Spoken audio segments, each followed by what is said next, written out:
These are words to remember when anyone tries to tell you to give up, tell you to give in, because whatever you're trying to do is impossible.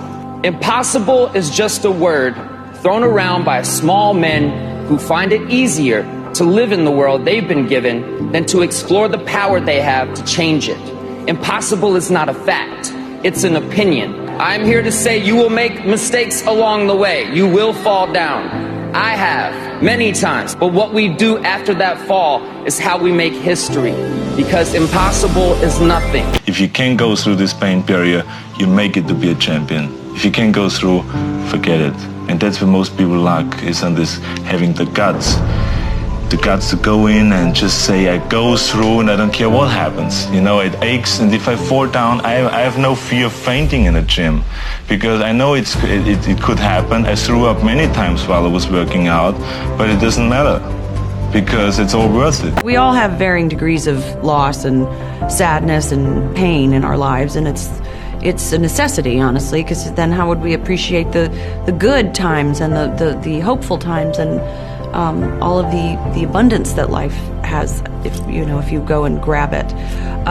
But it's a personal choice to get up and move on and be better. I think the greatest of people that have ever been in society, they were never versions of someone else.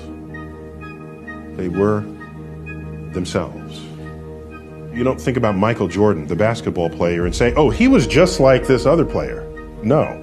You don't even say he was like this player plus that player divided by 2 plus this. No. He's Michael Jordan.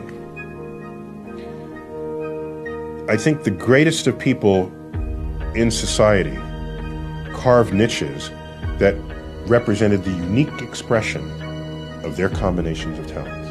Man, you just got to stay real to yourself. Don't ever try and follow the trends. That's when you get lost in the sauce, man. You got to do what you feel, man, and be creative, and don't be scared to be yourself, and always keep that faith.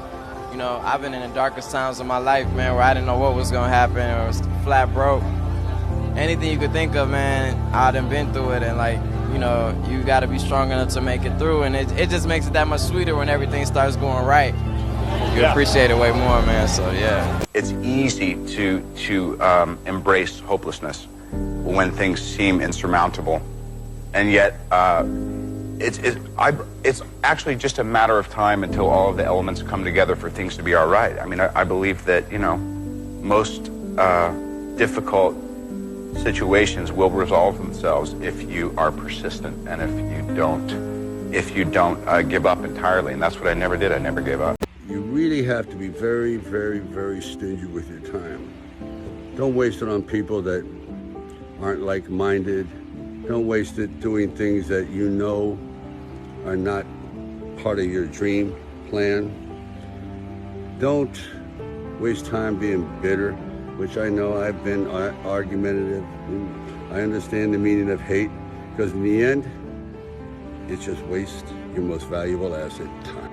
You have to work on yourself, and you have to have an unstoppable attitude, and no excuse is acceptable, and you've got to make it a priority, a non-negotiable in your life, and hold a constant vision of what it is you want to achieve. See it accomplished and go all out. Find a way to win. In spite of the setbacks, in spite of the disappointments, in spite of your failures. Knowing what it is about you that is infectious and being able to convey that to people as soon as you meet them is so important. Being memorable and making an impact is so important.